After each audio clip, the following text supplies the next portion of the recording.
Lo que les proponemos, gracias. Lo que les proponemos hoy aquí es un pacto en Asturias para rescatar una zona que vive o sufre un agravio comparativo más que evidente.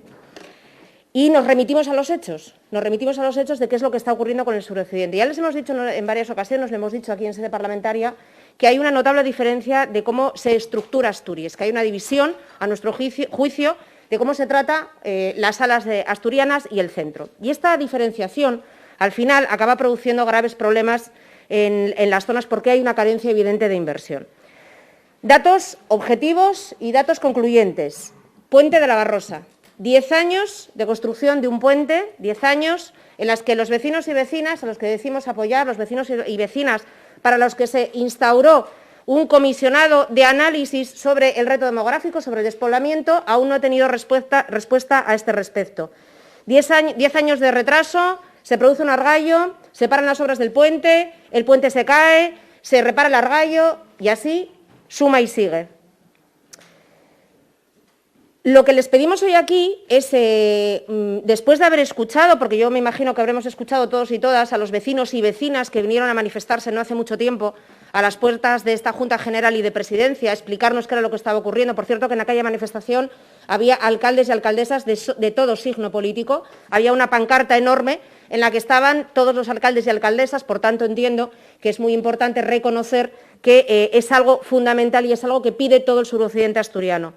¿Qué es lo que les pedimos hoy aquí? Hoy lo que les pedimos es que no dejemos aislado permanentemente a las personas que viven en el llamado corredor de Cangas de Narcea, Tineo, Allande, Ibias y Degaña, que estamos hablando de 26.000 habitantes que tienen exactamente los mismos derechos que el resto de las personas que componemos la población asturiana.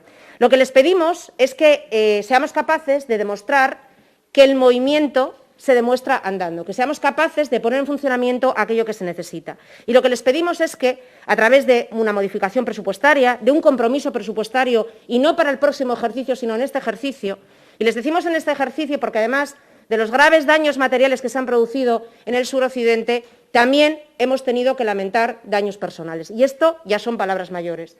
Es verdad que les hemos dicho en muchas ocasiones diferentes grupos, o hemos dicho muchos grupos del arco parlamentario, hemos advertido que las malas condiciones de las vías de comunicación, que las malas condiciones incluso de algunos centros educativos, que las malas condiciones en general de ciertas infraestructuras son un aviso de lo que puede ocurrir. Y en este caso, por desgracia, se produjo. No podemos estar permanentemente entendiendo y asumiendo que en la zona suroccidental la gente tiene que estar pasando miedo a la hora de transitar y de poder moverse. Lo que no podemos permitir y lo que no podemos permitir y no debemos permitir es que las personas al final acaben aisladas en su territorio, que al final su territorio sea una trampa de la que no pueden salir, porque como ustedes sabrán, las personas tienen que hacer vida más allá del territorio en el que viven, porque a veces tienen que realizar labores administrativas o de otro tipo, y esto les condena de una manera evidente a estar en el territorio en el que viven, y eso es lo que no se quiere. Lo que se tiene que permitir es que las personas puedan realizar su vida con normalidad.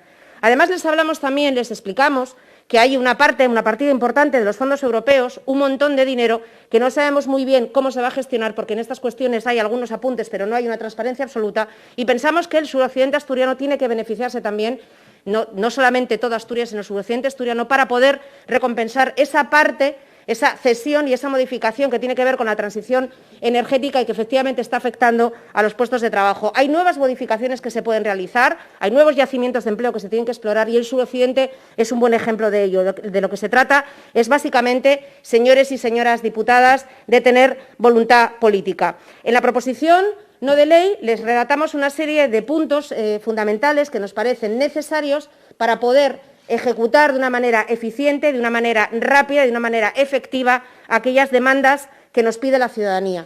Porque sabrán ustedes que ya se han configurado como plataforma y sabrán ustedes que las personas que habitan en el occidente asturiano, en general, tanto en el norte como en el sur, suelen ser bastante peleonas y luchadoras y no van a dejar de pelear hasta que vean esta situación, estas infraestructuras modificadas. Por tanto, nos gustaría, y con esto finalizo, apelar al sentido que nos trajo a todos y a todas a esta Cámara, que es la defensa de los derechos de la ciudadanía, a entender que las cosas hay que hacerlas de manera rápida, a no justificar el hecho de que en algunas ocasiones, cuando alguna empresa lo necesita, y lo decimos porque es un argumento que utilizan los propios vecinos y vecinas, recuerden ustedes que cuando se instala Amazon se realiza una modificación presupuestaria y se habilita una serie de millones, una partida presupuestaria fundamental para que las infraestructuras que necesita Amazon vayan directamente a la autovía. Bueno, pues esto se hizo en un tiempo récord. Lo que no puede ser es que a los vecinos y vecinas de la zona suroccidental de nuestra tierra no se les esté escuchando y se les esté dilatando constantemente sus derechos. Les pedimos, por tanto, voto unánime para esta propuesta, que no es ni más ni menos que la propuesta que tienen los vecinos y vecinas. Aquí estamos actuando como altavoz de esas solicitudes y, sobre todo, poder explicar a la gente que esta Cámara es efectiva, que esta Cámara puede tomar decisiones y que no solamente nos quedamos en el discurso ni en el debate, sino también en la aprobación de normas, en la aprobación de acuerdos, en la llegada, en la toma de acuerdos que son fundamentales para la vida de la gente. Nada más. Gracias.